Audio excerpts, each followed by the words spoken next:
অঙ্ক গেল, জীবন বিজ্ঞান গেল, ভৌত বিজ্ঞানের জন্য তোমাদের জন্য আমরা প্রত্যেকেই পরিশ্রম করছি। এবং কথায় আছে না, সব ভালো যার শেষ ভালো, তাই শেষ পরীক্ষাটাও তোমাদের ভালো হতেই হবে। এতদিন কি করেছো না করেছো সেটা প্রশ্ন নয়, আজকের এই মূল্যবান কথাগুলো, যেই কথাগুলো তোমরা সব থেকে অভিজ্ঞ শিক্ষকের মুখ থেকে শুনবে এবং তিনি যা বলবেন সেগুলো কিন্তু একদম স্পেল বাউন্ড হয়ে শুনবে। কোথায় তোমাদের নাম্বার কাটা যায়। আমরা অফ ক্যামেরায় কথা বলছিলাম, তখন বলছিল যে একটি ছেলে যে ভৌতবিজ্ঞানে ভীষণ ভালো, তৎসত্ত্বেও সে পরীক্ষায় কাঙ্ক্ষিত রেজাল্ট করতে পারেনি।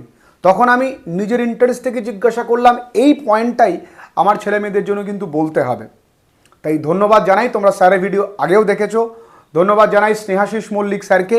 ভিডিও শেষে এমন কিছু প্রশ্ন বলা হবে যে প্রশ্নগুলো এবার পরীক্ষায় আসবে। তোমরা স্যারের আজকে মূল্যবান বক্তব্যগুলো শোনো। আমি প্রথমেই জিজ্ঞাসা করব, ভৌতবিজ্ঞান পরীক্ষা রাত পোহালেই ছেলেমেয়েরা টেনশনে আছে, আবার কিছুটা এক্সাইটমেন্টের মধ্যেও রয়েছে যে কাল গেলেই যাক বাবা গঙ্গায় ডুব দেব। ঠিক এই মুহূর্তে ওদের আজকের দিনের প্রস্তুতিতে কিন্তু একটু হলেও হ্যাম্পার হবে। তাই প্রস্তুতির ক্ষেত্রে আপনি কি বলতে চাইছেন? এবার এই যে এক্সাইটমেন্ট, আমার পরীক্ষাটা শেষ হয়ে যাবে কালকে, হ্যাঁ, তারপরে আমি কি করব, এইটা এখনই আসতে দিলে হবে না। কারণ ভৌতবিজ্ঞান তোমাদের আর যতগুলো সাবজেক্ট আছে তার মধ্যে আমার মনে হয় সবথেকে বেশি ভেবে লেখার সাবজেক্ট। মুখস্থর জায়গা খুব একটা নেই। তো এই ভেবে ভেবে লেখার ক্ষেত্রে তোমার যে ওই থটস, যে এরপরে আমি ওখানে ঘুরতে যাব বা এরপরে আমি কি করব, এই জিনিসগুলো কিন্তু হ্যাম্পার করবে। তো সেই জন্য সবার আগে এখন মাথা থেকে আগে দূর করে ফেলো যে তুমি ছুটি পাচ্ছ বা তুমি কিছু করবে। এখন মাথায় তোমার একটাই উদ্দেশ্য, রাত পোহালেই পরীক্ষা। আর আমি তোমাদেরকে যেটা বলতে চাই সেটা হচ্ছে যে কিছু স্টুডেন্টস যারা ধরো সারা বছর এতটাই ভালো পড়াশুনো করেছে যে 90-90 বাঁধা, দেখা যাচ্ছে সে 90-90 অ্যান্সার করে এসছে, বাড়িতে এসে বলছে যে আমি ফুল মার্কস পাবো, কিন্তু দেখা গেল সেখানে 85 কি 84, অন্তত 5-6 মার্কস কোথায় কাটলো সে বুঝতে পারছে না। তো সেটা নিয়ে প্রথমে আমি তোমাদের কিছু বলবো। এক নম্বর হচ্ছে খাতা কীভাবে তৈরি করবে। প্রথমত মার্জিন টানবে চারিপাশে, যদি না পারো তাহলে খাতা সিম্পলি ভাঁজ করে নেবে। প্রত্যেকটা প্রশ্নের উত্তর লেখার সময় যদি শর্ট কোশ্চেন লেখো সেক্ষেত্রে 2 আঙুল করে, মানে একটা আন্দাজ মতো ফাঁকা রাখবে। কেন ফাঁকা রাখবে পরে বলছি। আর বড় কোশ্চেনের ক্ষেত্রে 3 আঙুল করে ফাঁকা রাখবে এক একটা উত্তরের মধ্যে। নেক্সট হচ্ছে দাগ নম্বর। দাগ নম্বরগুলো যেন প্রপার ঠিকঠাক করে, যে দাগ নম্বরটা তোমার প্রশ্নে দেওয়া আছে সেটাই যেন দেওয়া থাকে। যেরকম ধরো 1.1 দেওয়া আছে, তুমি 1.1টাকে নিজের মতো 1 লিখে দেবে না, শুধু যেটা এক্স্যাক্ট দাগ নম্বর দেওয়া আছে সেটাই লিখবে। পরিচ্ছন্নতা, যেহেতু ভৌতবিজ্ঞানে তোমাদের ছবি আঁকতে হয় প্রচুর আর অঙ্ক করতে হয় অনেক, তো অনেক সময় হয় কি তুমি করতে করতে এতটাই কাটাকাটি করে ফেলো যে তোমার অরিজিনাল অঙ্ক কোনটা সেটা না বোঝা যায় না। তো সেক্ষেত্রে কাটাকাটি যদি হয়, হোক, অসুবিধে নেই। হয়তো তুমি একটা অঙ্ক পারছো না, চেষ্টা করতে গিয়ে কাটাকাটি হচ্ছে, সেটা তোমার রাফ করা হয়ে গেলে পুরোটা একটা বক্স করে একটা দাগ দিয়ে কেটে তুমি তারপরে ফ্রেশ করে করবে। ওই ডাবল রাইটিং করবে না। যে টিচার খাতা দেখছেন, আমি যদি তাকে খাতা দেখার সুবিধা করে দিই তো অবভিয়াসলি কিছু গ্রেস মার্কস পাওয়ার চান্সেস থাকে। দারুণ দারুণ বলেছেন, এই জায়গাটা খুব সুন্দর। কারণ আমি দেখা গেল কথার কথা বলছি, আমাকে কোনো স্টুডেন্ট যদি প্রশ্ন করে যে স্যার আমি কি যেটা আগে পারবো সেটা আগে লিখবো, আমি কি উল্টোপাল্টা করে লিখতে পারি, এখন আমি হয়তো বলবো ঠিক আছে তুমি লেখো, অসুবিধা নেই, তোমাকে তো সেজন্য নাম্বার কাটছে না। কিন্তু টিচারকে কিন্তু খুঁজে খুঁজে খুঁজে বার করতে হচ্ছে যে তোমার শর্ট কোশ্চেনগুলো ঠিক কোন কোন জায়গায় রয়েছে। তার ক্ষেত্রে খাতা দেখাটা কিন্তু ঝামেলা।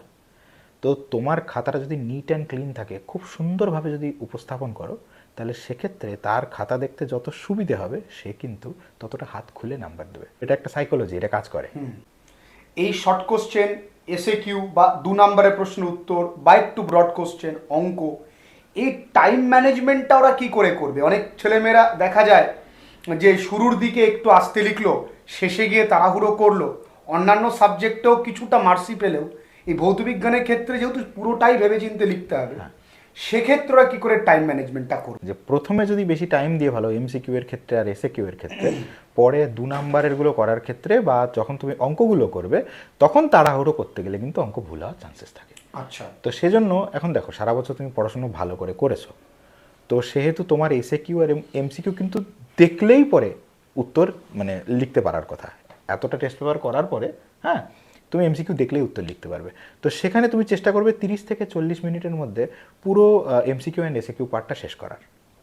1 দাগ এবং 2 দাগ এটা যদি তুমি শেষ করতে পারো তাহলে তোমার হাতে যে বাকি সময়টা থাকছে সেই বাকি সময় কিন্তু বাকি নম্বরটা শেষ করা খুব ইজি হবে। আর নেক্সট আমি আরেকটা কথা বলবো রিভিশনের ব্যাপারে। মানে পরীক্ষা দেওয়ার পরে হ্যাঁ পরে যেভাবে স্পিড বললাম তুমি ওইভাবে যদি স্পিড মেনটেন করো তাহলে সেক্ষেত্রে তোমার পরীক্ষা 2 থেকে 2.5 ঘন্টার মধ্যে কমপ্লিট হবেই হবে। এই যে শেষের যে আধ ঘন্টা ভীষণ ভাইটাল অঙ্ক আর ভৌতবিজ্ঞানের জন্য। ভৌতবিজ্ঞানের ক্ষেত্রে কি হয়, ধরো তুমি খুব ভালো প্রিপারেশন নিয়েছো, তো এক্সাইটমেন্টে সব কমন প্রশ্ন পড়ে গেছে বলে তুমি অ্যান্সার করে যাচ্ছ, অনেক সময় এরকম হয় একটা দুটো প্রশ্ন আমাদের মিস হয়ে যায়, ঠিক আছে। তারপর অনেক সময় এরকম হয় আমরা অঙ্কের শেষে একক লিখি না, এগুলোতে তো আমাদের নাম্বার কাটা যায়। তো কি করতে হবে, ওর জন্য 3টে লেয়ারে রিভিশন দিতে হবে। পরীক্ষা শেষ হলো আমার 2.5 ঘন্টার মধ্যে পরীক্ষা শেষ হওয়ার টার্গেট নিয়ে কিন্তু পরীক্ষা শেষ করতে হবে, এটা প্রথমেই বলে দিচ্ছি। মানে আমার 3 ঘন্টা সময় পাবো বলে পুরোটা ইউজ করব পরীক্ষা দিতে, সেটা ভাবা যাবে না। মনে করতে হবে 2.5 ঘন্টায় আমার পরীক্ষা শেষ। 2.5 ঘন্টায় পরীক্ষাটা দিয়ে নেক্সট 30 মিনিটে তুমি 3টে লেয়ারে রিভিশন দেবে। প্রথম লেয়ার হচ্ছে তুমি জাস্ট চেক করবে সব দাগ নম্বর ঠিক আছে কিনা, আচ্ছা প্রশ্নের সাথে মিলিয়ে আমি সঠিক প্রশ্নে সঠিক দাগ নম্বর দিয়েছি কিনা। উত্তর চেক করার দরকার নেই, জাস্ট আমি দাগ নম্বর চেক করব। এভাবে পুরো খাতাটা চেক হয়ে গেল, 10 মিনিট লাগবে।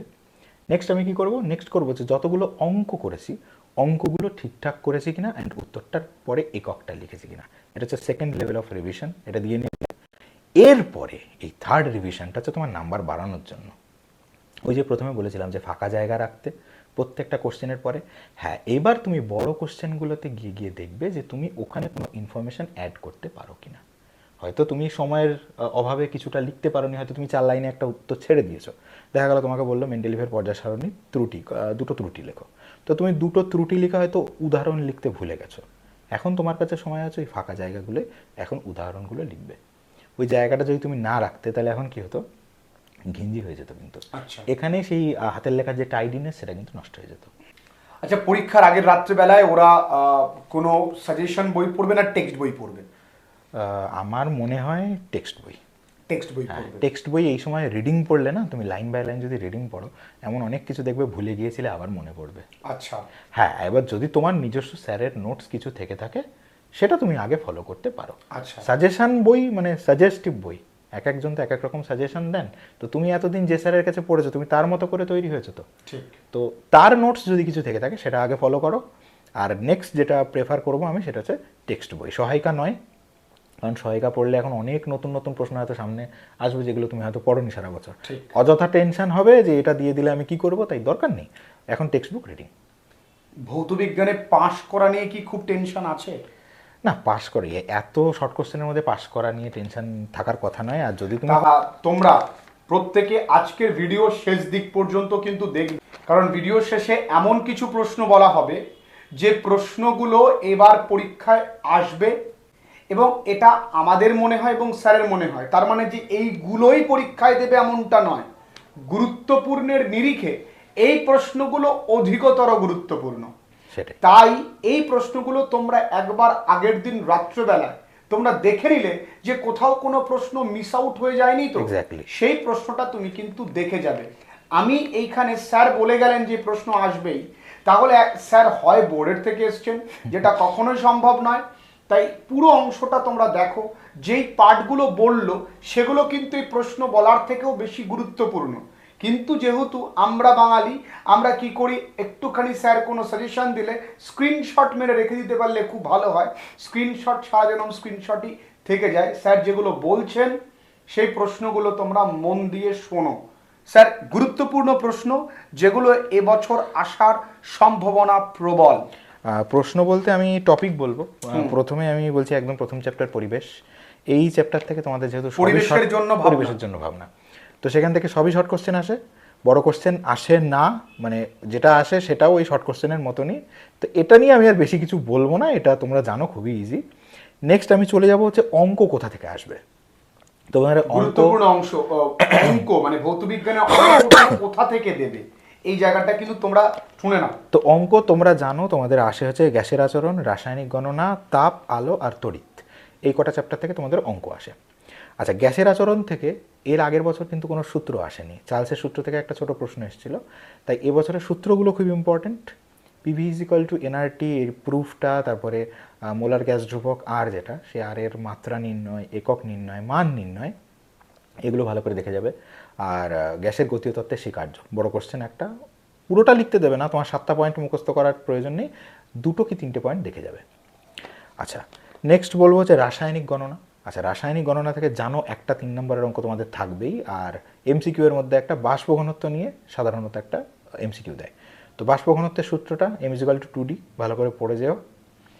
আর রাসায়নিক গণনার জন্য তোমাদের কিন্তু বিক্রিয়া মাস্ট, তাই বিক্রিয়াগুলো যদি ভালো করে মুখস্থ না থাকে অঙ্ক কিন্তু পারবে না, তাই সেজন্য বিক্রিয়াগুলো আরেকবার হলেও চোখ বুলিয়ে যাও। তোমাদের রাসায়নিক গণনার চ্যাপ্টারের মধ্যেই দেখবে 15-16টা বিক্রিয়া রয়েছে, অন্ততপক্ষে ওই বিক্রিয়াগুলো দেখে যাবে অবশ্যই। আচ্ছা, নেক্সট আছে আমাদের তাপ থেকে খুব একটা অঙ্ক আসে না বললেই চলে, যদি দেয় বাই চান্স, সেটা দেবে তোমাদের ওই α=β/2=γ/3 যে সূত্রটা আছে, সেখান থেকে কোনো একটা দৈর্ঘ্য প্রসারণ গুণাঙ্ক তোমাকে দিয়ে বললো ক্ষেত্র প্রসারণ গুণাঙ্ক কত নির্ণয় করো। এই টাইপের একটা এমসিকিউতে হয়তো দিতে পারে অঙ্ক। আর watt metre inverse kelvin inverse মানে তোমাদের যে তাপ পরিবাহিতাঙ্ক, সেটা কিন্তু এসআই থেকে সিজিএসে পরিবর্তন করতে দিতে পারে। আচ্ছা, নেক্সট হচ্ছে বলবো আলো থেকে এর আগের বছর প্রচুর অঙ্ক এসছে, কিন্তু কোনো প্রমাণ আসেনি। তো এই বছরের জন্য কিন্তু F=r/2 প্রিজমের প্রমাণ, আর হচ্ছে তোমার কোনো একটা কাচের স্ল্যাবের মধ্যে দিয়ে আলো গেলে যে আপতন কোণ আর নির্গমন কোণ সমান হয়, I1=I2, এই 3টে প্রমাণ কিন্তু ভালো করে দেখে যাও। একটা আমার মনে হচ্ছে এবার দেবে। আর আরেকটা প্রমাণ থাকে যেটা খুব একটা দিতে দেখিনি, সেটা হচ্ছে তোমার লাল আলোর প্রতিসরণ কোণ বেগুনি আলোর প্রতিসরণ কোণ অপেক্ষা বেশি, এই প্রশ্নটা, এটাও দেখে যাবে। নেক্সট বলবো হচ্ছে তড়িৎ থেকে প্রত্যেক বছরই প্রায় বিওটির একটা অঙ্ক দেয়, বোর্ড অফ ট্রেড ইউনিট, কারেন্টের, আমাদের বাড়িতে যে ইলেকট্রিসিটি কতটা কনজিউম হচ্ছে এটার ক্যালকুলেশন করার অঙ্ক। তো ভীষণ ইজি, ওটা অবশ্যই দেখে যাবে। আচ্ছা, নেক্সট তোমাদের আর যে সূত্রগুলো থাকে তড়িতের, যেরকম ধরো W=QV কৃতকার্যের অঙ্ক, সেটা দেবে। আচ্ছা, E=V+IR মানে যে তড়িৎ কোষের যেটা অঙ্ক, সেই টাইপের সূত্রটা দেখে যাবে। ইকুইভ্যালেন্ট রেজিস্ট্যান্স মানে তোমাদের শ্রেণী সমবায় সমান্তরাল সমবায়ের যে ছোটো ছোটো অঙ্ক থাকে সেগুলো দেখে যেও। আর পাওয়ারের যে P=IV, P=I²R আর P=V²/R, এই 3টে সূত্রের অঙ্ক কিন্তু অহরহ প্রত্যেকবার হয় এমসিকিউতে, নয় বড় কোশ্চেনের মধ্যে দেবে, তাই সেগুলো কিন্তু ভালো করে দেখে যাবে। আচ্ছা, ফ্যারাডের সূত্র এর আগের বছর দিয়ে দিয়েছে, তো ফ্যারাডেটা বাদ দিয়ে অন্য যে সূত্রগুলো আছে, নর্মালি ওহমস ল বা তারপরে তোমাদের লেঞ্জের সূত্র যেগুলো আছে সেগুলো ভালো করে দেখে যাবে। সূত্র একটা পরীক্ষা আসবে। হ্যাঁ, আর মোটর বা ডায়নামো যেগুলো আছে, গঠন কার্যপ্রণালী অতটা পড়তে হয় না, তাই আবার রাত্রেবেলা আবার ওইসব দেখতে যেও না। ওর মধ্যে থেকে দেখবে তোমাদের একটা শর্ট কোশ্চেন মাঝে মধ্যে দেয়, সেটা হচ্ছে যে কটি স্লিপ রিং ব্যবহৃত হয়, কটি কমিউটেটর ব্যবহৃত হয়, এই দুটো শর্ট কোশ্চেন একটু ভালো করে পড়ে যাও। আর এসিডিসি। নেক্সট থাকছে হচ্ছে আমাদের কেমিস্ট্রি। সরি, আলোর মধ্যে একটা জিনিস বলতে ভুলে গেছি, আলোতে এর আগের বছর অঙ্ক তো প্রচুর দিয়েছে, তো বিবর্ধনের অঙ্ক দিয়েছিল, m=I/O=V/U, এই সূত্র থেকে অঙ্ক আগের বছর দিয়েছিল। অ্যান্ড μ=C1/C2 বা μ=C/V, তুমি হয়তো এটা পরিচিত হতে পারো। তো এই সূত্র থেকে অঙ্ক দিয়েছিল গতবার। তো এটা বাদ দিয়ে তুমি এবার প্রিজমের যে ডেল্টা=I1+I2 - A, এই সূত্র থেকে অঙ্ক প্র্যাকটিস করবে, F=r/2 করবে, এবং μ=sin I/sin R, এই ধরনের অঙ্ক কিন্তু একটু দেখে যাবে। আর কেমিস্ট্রিতে এবার বলবো পিরিয়ডিক টেবিল সব মোস্টলি শর্ট কোশ্চেন আসে। এর আগের বার দেখলাম হঠাৎ করে একটা বড় কোশ্চেন দিয়ে দিয়েছে, মানে ওটা সচরাচর কেউ খুব একটা পড়ে না, কিন্তু তার পরে কোশ্চেন ছিল ভালো। তো তোমাদের কি জেনারেলি কী রকম দেয়, কোনো একটা মৌল দিয়ে বলে যে এই মৌলটার অবস্থান পর্যায় সারণীতে কোথায়, অথবা হয়তো তোমাকে কিছু একটা সাজাতে দেবে যে এদেরকে তড়িৎ ঋণাত্মকতার ঊর্ধ্বক্রমে বা অধক্রমে সাজাও। তো সেজন্য তোমাদের যেটা সবার আগে দরকার, শ্রেণী বরাবর উপর থেকে নিচে মৌলগুলো যেন মুখস্থ থাকে। শ্রেণী বরাবর উপর থেকে নিচে কার কোন পজিশন, এটা যদি মুখস্থ থাকে বাকিটা তো তুমি বুঝেই করে নিতে পারবে, তাই ওটা যেন অবশ্যই থাকে। আচ্ছা, নেক্সট হচ্ছে আয়নীয় সমযোজী বন্ধন চ্যাপ্টারে লুইস ডট, ইলেকট্রন ডট গঠন, তারপরে আয়নীয় সমযোজী যৌগের পার্থক্য অ্যান্ড বৈশিষ্ট্য ভালো করে পড়ে যাও। তারপরে ওই আয়নীয় যৌগগুলিকে গলনাঙ্ক স্ফুটনাঙ্ক কেন উচ্চ হয়, এই টাইপের যে প্রশ্নগুলো আছে ভালো করে দেখে যাবে। ধাতুবিদ্যা পুরোটাই মুখস্থের চ্যাপ্টার, বোঝার জিনিস খুব কম আছে। তো প্রথমে দেখবে তোমাদের বিভিন্ন আকরিক আছে, আকরিকের সংকেত, হ্যাঁ সেগুলো পড়বে। আচ্ছা, তারপরে আসছে তোমাদের কোনো ধাতু সংকরের দেখবে চার্ট থাকবে, ওই ধাতু সংকরের চার্টে কোন ধাতু সংকরের মধ্যে কোন কোন উপাদান থাকে সেগুলো পড়লেই হবে, পার্সেন্টেজ লাগবে না, এটুকু মনে রাখলেই হবে কোন ধাতুটা সব থেকে বেশি পরিমাণে থাকে, ব্যাস। আচ্ছা, তার মধ্যে দেখবে কার্বন বিজারণ পদ্ধতি আছে, জিঙ্কের কার্বন বিজারণ পদ্ধতি, তারপরে স্যাক্রিফাইসড অ্যানোড, এই সংজ্ঞাগুলো পড়বে ভালো করে। মরিচা পড়ার কারণ, মরিচা পড়া কিসের দ্বারা ত্বরান্বিত হয়, মানে কি থাকলে বাড়ে, ক্লোরিন আয়নের উপস্থিতিতে, এগুলো পড়বে। মরিচা আটকানোর অনেকগুলো উপায় আছে, তার মধ্যে থেকে 2-3টে পড়লেই হবে। আচ্ছা, তারপরে আছে হচ্ছে তামার পাত্র কেন সবুজ হয়ে যায়, এইটা ভালো করে পড়ো। আগের বছর তো অ্যালুমিনিয়ামটা চলে এসেছে, যে অ্যালুমিনিয়ামের পাত্রে আচার রাখলে কী হবে, ওটা আর আসবে না এবছর। নেক্সট চলে যাবো হচ্ছে অজৈব রসায়ন। অজৈব রসায়ন মানে পরীক্ষাগার ও রাসায়নিক শিল্পে অজৈব রসায়ন। তো ওর মধ্যে তোমাদের এর আগের বার গ্যাস থেকে কোশ্চেন চলে এসছে। এবার প্রবল সম্ভাবনা আমার মনে হচ্ছে যে হয়তো সালফিউরিক অ্যাসিড বা কোনো একটা অ্যাসিড প্রস্তুতি তোমাদের দেবে, ঠিক আছে? তো অ্যাসিডগুলো খুব ভালো করে দেখে যাও। H2S হাইড্রোজেন সালফাইডের যে বিক্রিয়াগুলো আছে সেটা দেখবে। আচ্ছা, তারপরে বজ্রপাত সহ বৃষ্টি উদ্ভিদকুলের পক্ষে লাভজনক কেন, নাইট্রোজেনের মধ্যে এই কোশ্চেনটা হয় যে বজ্রপাত ঘটলে কি হয়, বাতাসের নাইট্রোজেনের অক্সিজেন বিক্রিয়া করে, এনও গ্যাস ফর্ম করে, সেখান থেকে বৃষ্টির জলের সাথে মিশে আস্তে আস্তে অ্যাসিড ফর্ম করে। এই যে বিক্রিয়াগুলো আছে ভালো করে দেখবে। আর তারপরে H2S প্রস্তুতিতে গাঢ় H2SO ব্যবহার করা হয় না কেন, এই ধরনের প্রশ্নগুলো। আর জৈব যৌগ, জৈব যৌগ থেকে তোমাদের প্রত্যেকবার একটা নামকরণ আসে, তাই নামকরণটাও আরেকবার একটু রিভাইজ করে যাবে। মানে যে প্রশ্নগুলো প্রত্যেক বছর দেবেই আমি জানি, তো সেগুলো একবার করে দেখে নিতে হবে। তো তোমাদের অ্যালকেন, অ্যালকিন, অ্যালকাইন বা সিম্পল অ্যালকোহল যেগুলো আছে সেগুলোর তো 1 কার্বন থেকে শুরু করে 4 কার্বনের মধ্যেই তোমাদেরকে দেবে। তার যদি তোমার কাছে কোনো লিস্ট থাকে একবার পড়ে নিও, বেশ তার মধ্যে থেকে কমন পেয়ে যাবে।